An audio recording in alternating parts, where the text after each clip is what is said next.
The rain hammered against the windows like it was trying to break in, mirroring the storm raging inside me. I clutched the letter in my fist, the paper already tearing at the edges from my grip. As sobs racked my body, ugly, guttural cries that made my chest ache like it was splitting open. I can't do this anymore, Gemma. The words blurred through my tears, but they burned into my soul. Alex, my best friend, the one person who'd held my hand through every heartbreak, was finally drawing the line, pushing me away for good.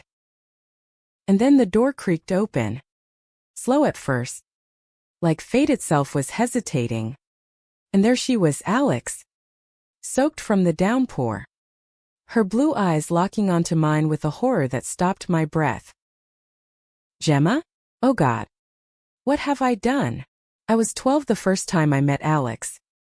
On a sticky summer afternoon in the suburbs of Buffalo, New York, where the air smelled like cut grass and barbecue smoke from every neighbor's yard. Our families had just moved into identical split-level houses on Elmwood Drive, the kind with aluminum siding that peeled in the harsh upstate winters. I was the awkward kid with braces and a mop of curls that frizzed in the humidity, always hiding behind dog-eared copies of Judy Blume novels, dreaming of worlds where girls like me didn't feel so out of place. Alex was the golden girl next door, blonde ponytail swinging like a pendulum, freckles dusting her nose, and a laugh that could cut through the thickest silence. She spotted me sitting alone on my porch steps, knees drawn up, sketching invisible maps in a notebook, and marched right over with a half-eaten popsicle dripping blue down her hand. Hey, Curly, she said, plopping down beside me without asking. Whatcha drawing? Looks like a treasure map to Narnia or some shit. Her voice had that Buffalo twang. All flat vowels and zero pretension. And just like that, she was in. We spent the rest of that summer building forts out of cardboard boxes in her backyard, whispering secrets under the covers during sleepovers, and plotting our escape to the big city someday, New York, where nobody cared if you were a little weird. She called me her adventure buddy, and I called her my sunshine thief, because she'd steal bites of my ice cream and grin like she'd won the lottery. By high school, we'd upgraded from forts to stolen moments in the bleachers during Friday night football games, passing a flask of cheap vodka we'd swiped from her dad's cabinet. Alex was the track star, all lean muscle and endless energy, dating the quarterback one season and the debate team captain the next, while I buried myself in the school newspaper, writing editorials about queer rights before I even knew what to call the flutter in my chest when she hugged me goodbye. I came out at 16, in a tearful confession on her bedroom floor after a party where some girl had kissed me and I'd panicked. Alex just pulled me into a bear hug, her chin resting on my head, and murmured, "You're still my Gemma. Always will be. No judgment. No questions, just us." Tangled in her comforter, watching reruns of the L Word until dawn. College split us geographically but not emotionally.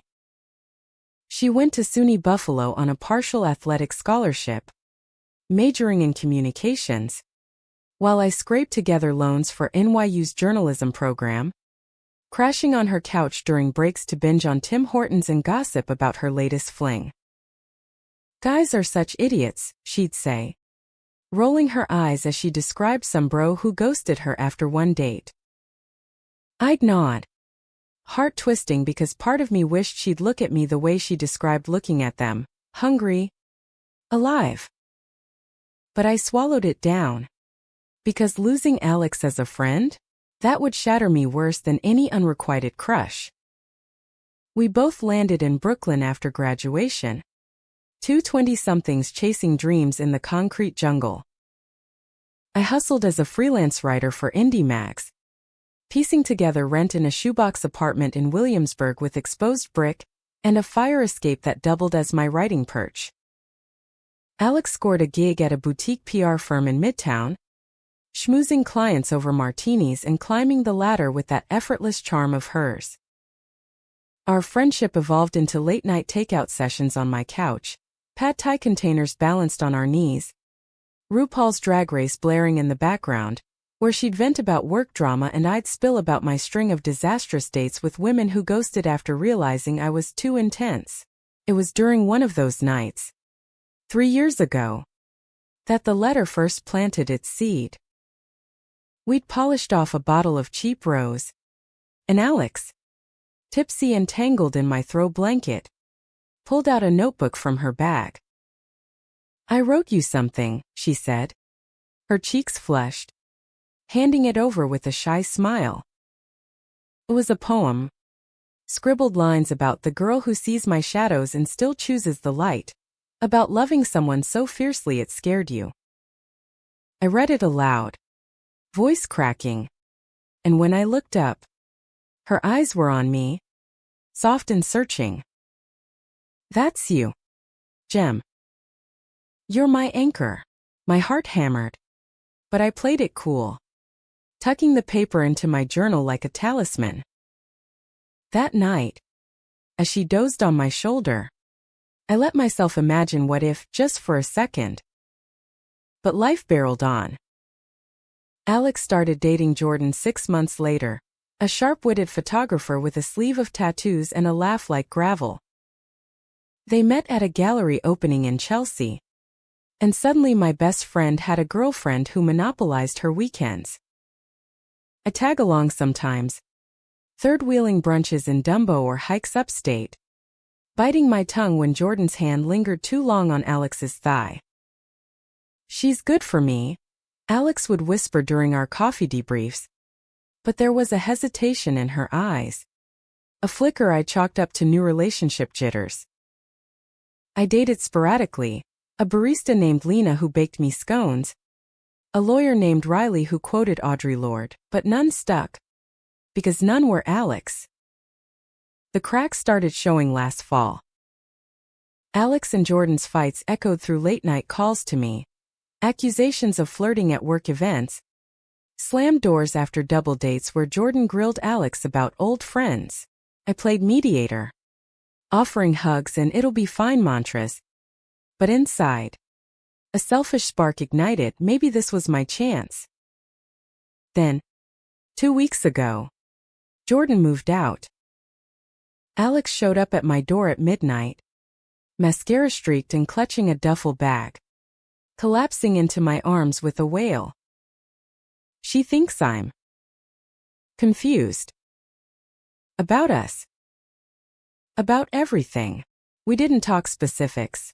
I just held her as she cried, stroking her hair like I had 1,000 times before, whispering that she deserved better.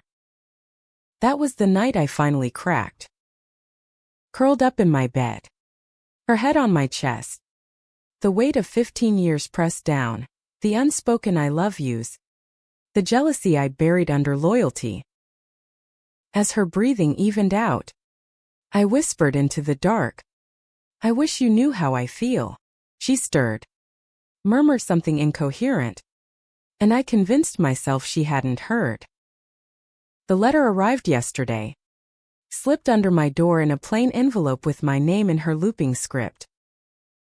No stamp, no return address, just Alex's handwriting, the kind that slanted left like it was leaning into a secret. I waited until my shift at the coffee shop ended, heart pounding as I tore it open on the subway ride home, the fluorescent lights buzzing like angry hornets. "Gemma, I don't know how to say this without breaking us.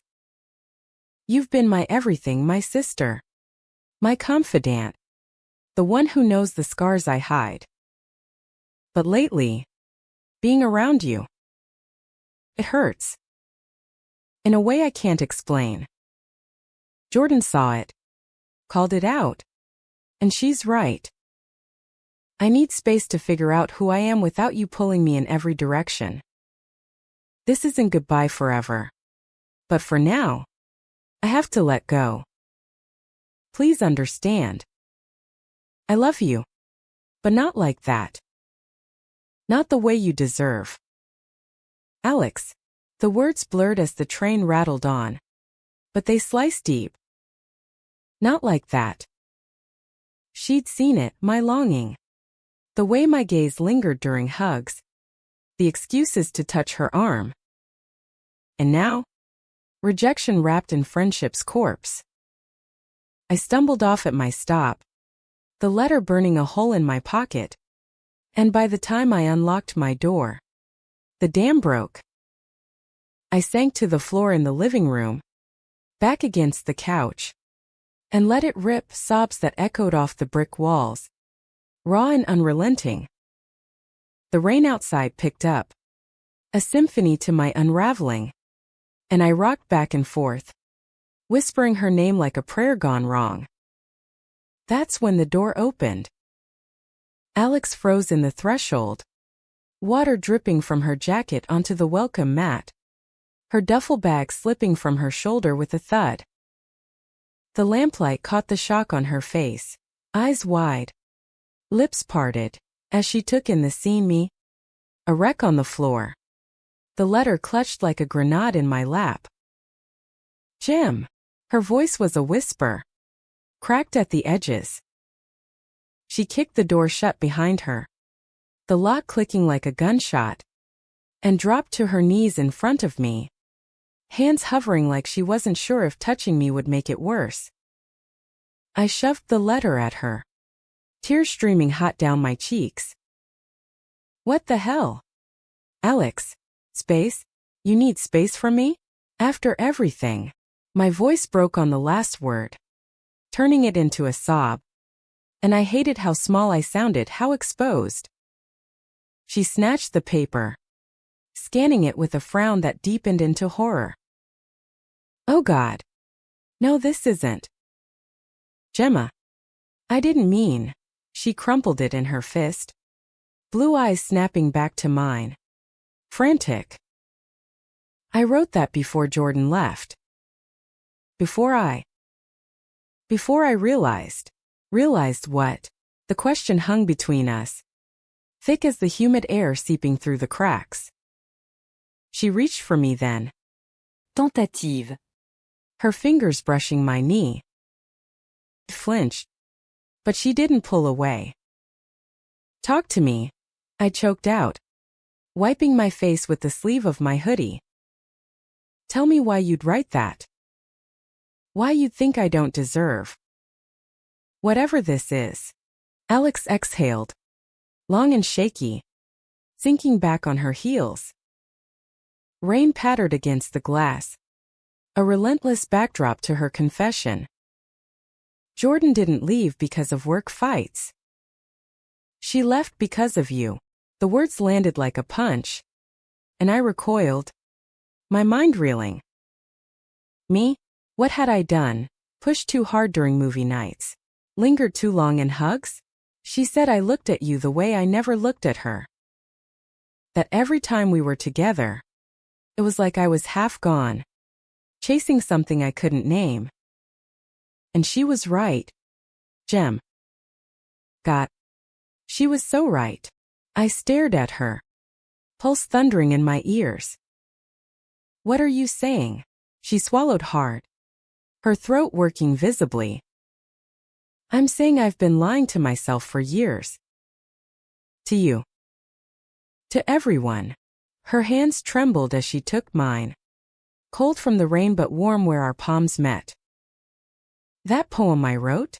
It wasn't just words. It was me trying to say it without saying it. How you light up every dark corner of my life. How I replay our laughs in my head when I'm alone. How your touch lingers on my skin long after you're gone. Tears welled in her eyes now, spilling over as she leaned closer. I thought it was just friendship. Intense. Yeah. But safe. Then Jordan forced me to look at it, and I panicked. I wrote that letter to push you away before I could ruin us. But being without you these 2 weeks, it gutted me.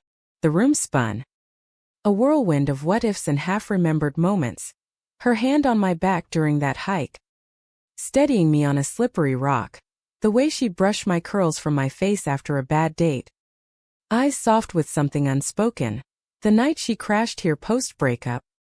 Her body fitting against mine like it was made to. Betrayal twisted in my gut, not just from the letter, but from the years we'd wasted dancing around this. You let her think it was nothing, I whispered. Anger flaring hot. You let me think it was nothing. Do you know how many times I almost told you? How it killed me to watch you with her. Pretending I was okay. Alex winced. Nodding. I know. I'm so sorry. I was scared of what it meant for me. For us. Growing up in Buffalo, with my folks quoting Bible verses at dinner, I buried anything that didn't fit their picture. But you've always been my truth. She cupped my face then, thumbs brushing away my tears, and the gentleness undid me. Our foreheads touched, breaths mingling, and for a heartbeat, the world narrowed to just us, two women on a rainy night in Brooklyn, on the precipice. I pulled back slightly, searching her eyes. And now? What happens now? She smiled, tentative but real. The kind that crinkled her freckles. Now, I tell you the whole truth. I love you, Gemma. Not as a friend. As the woman who makes my heart race when she argues about plot twists. As the one I want to build a life with messy dates in dive bars, lazy Sundays with your head in my lap, fighting over the remote but never over us. Her voice dropped, husky with emotion. If you'll have me. If it's not too late. It wasn't. I surged forward, crashing our lips together in a kiss that tasted like salt and rain and 15 years of waiting. She gasped against my mouth, then melted into it, her hands tangling in my curls as she pulled me closer. It was desperate, all teeth and tongue at first, then softening into something deeper, exploring, savoring. When we broke apart, gasping, she rested her forehead against mine again. I've wanted this forever. We stayed like that for what felt like hours, tangled on the floor, whispering confessions into the crook of each other's necks. She told me about the first time she noticed 17, prom, when I'd shown up in a thrift store dress that hugged my curves, and she'd spent the night stealing glances instead of dancing with her date. I admitted to the journal entries, the playlists I'd made with songs like, I Will Always Love You, that were really about her. Laughter bubbled up amid the tears, lightening the weight, and by the time we stumbled to the couch, wrapped in a shared blanket, the storm outside had eased to a drizzle. But dawn brought reality crashing back. My phone buzzed on the coffee table, texts from mutual friends, a group chat blowing up with news Jordan had posted on Instagram, a cryptic story about finding clarity with a geotag in Manhattan, already arm in arm with some new girl from her photography circle. Alex saw it too, her face paling as she scrolled. She moved on fast, she muttered, a shadow crossing her features. I squeezed her hand. Hey.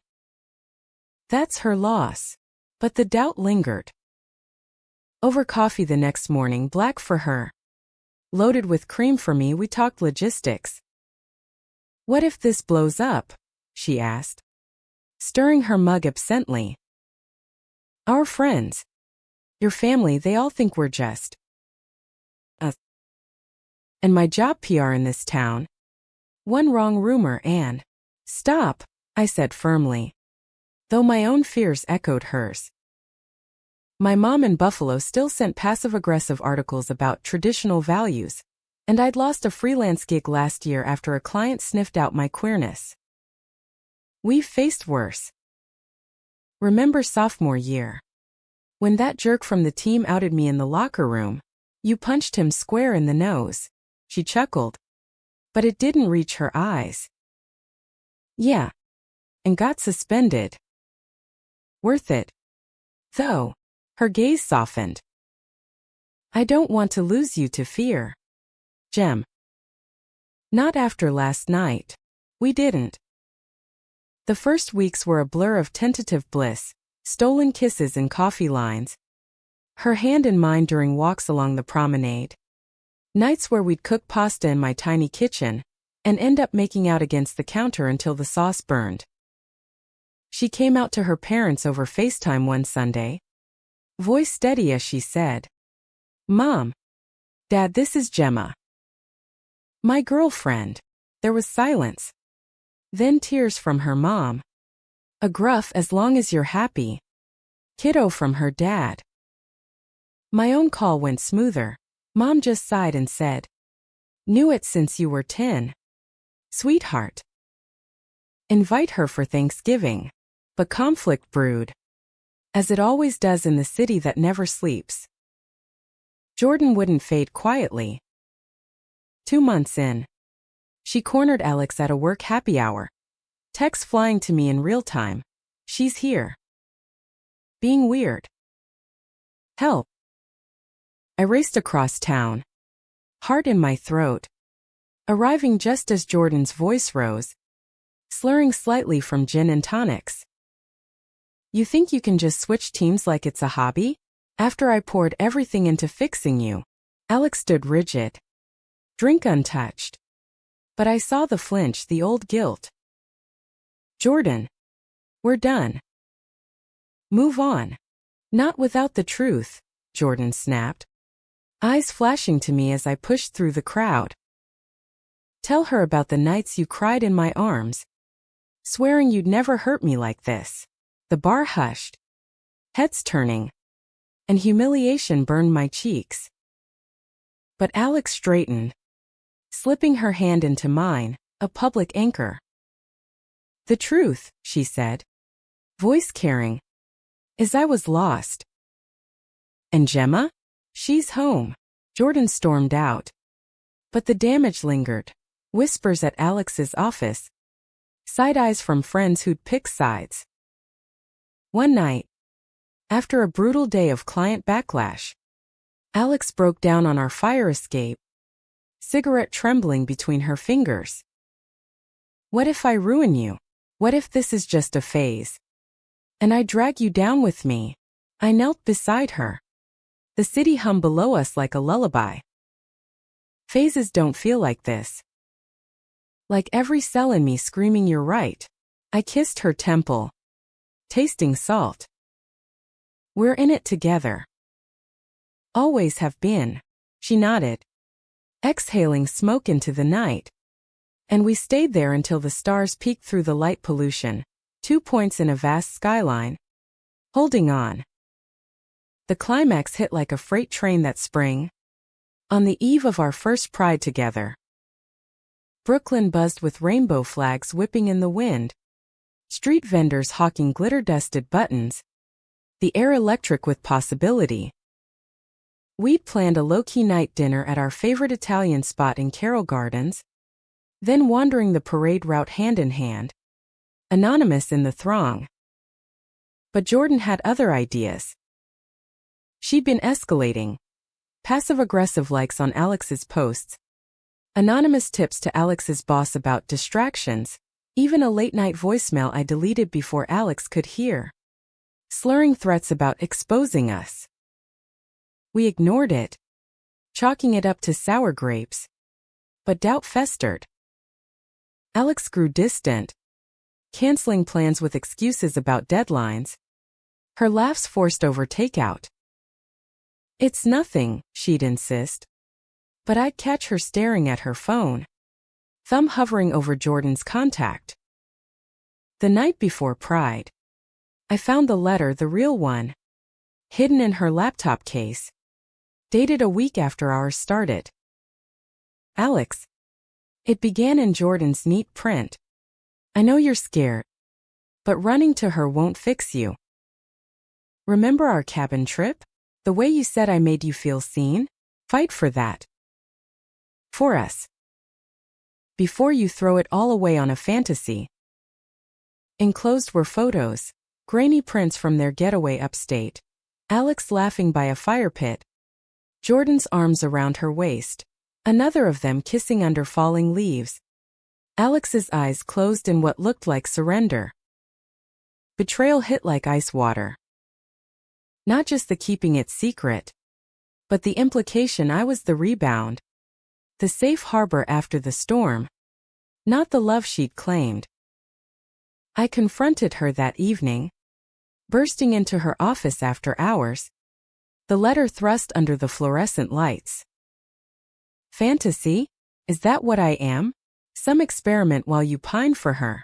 Alex's face drained of color. Paper scattering as she stood. Gemma. Wait, it's not like that. She sent it weeks ago. When things were raw.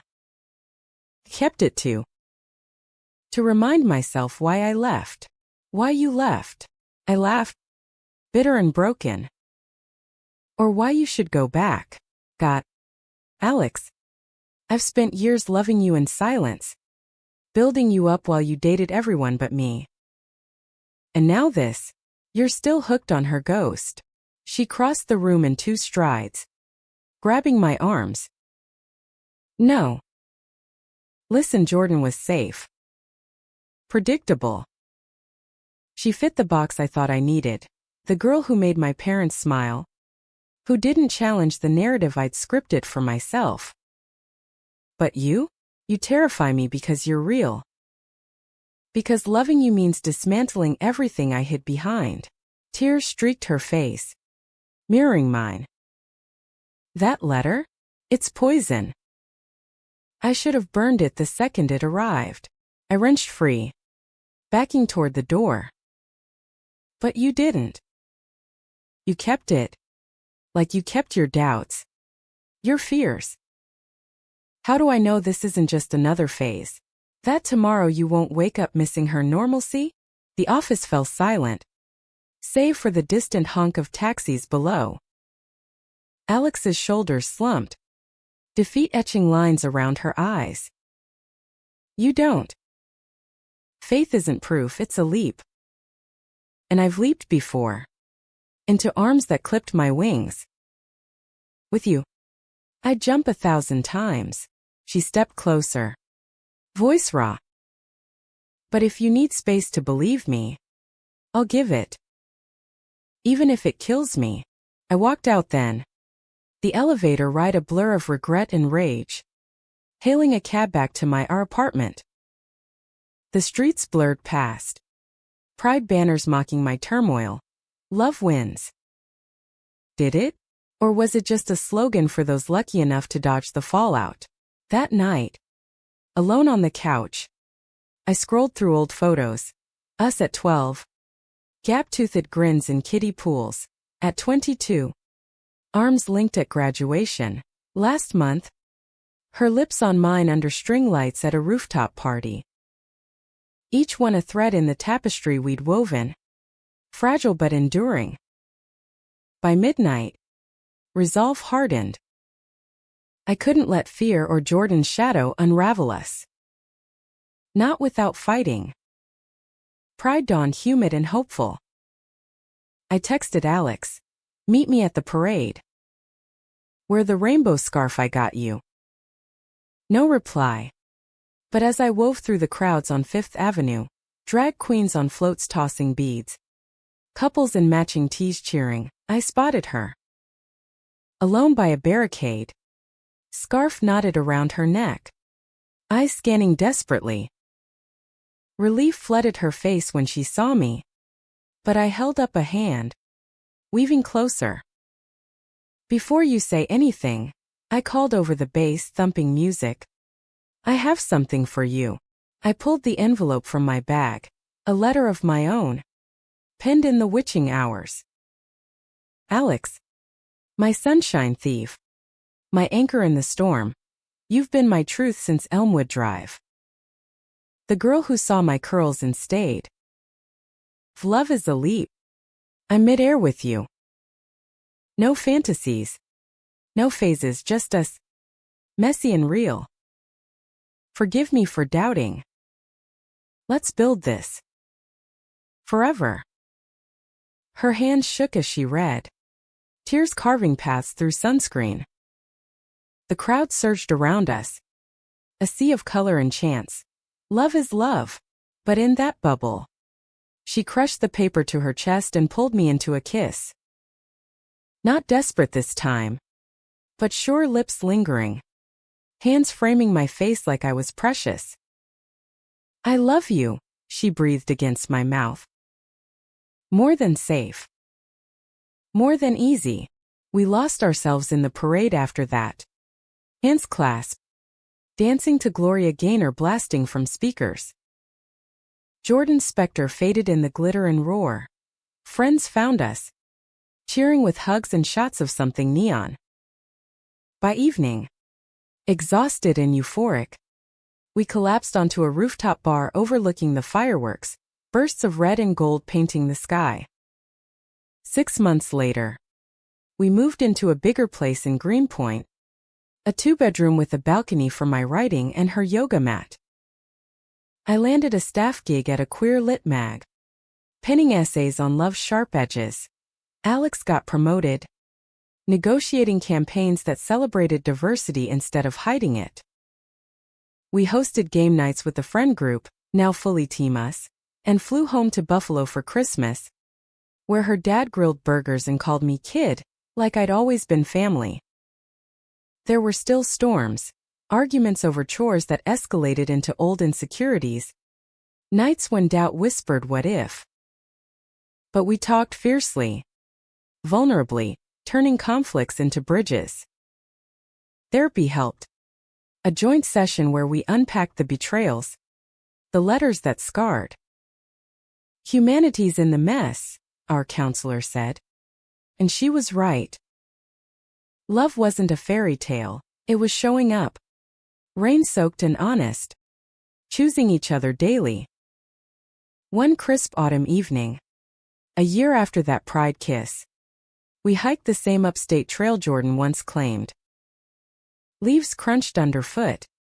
The air sharp with pine. At the overlook, city lights twinkling distant like fallen stars.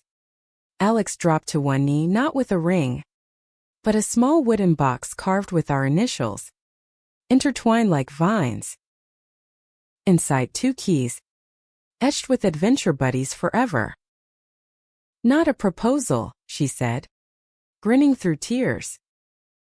Not yet. But a promise. To build. To leap.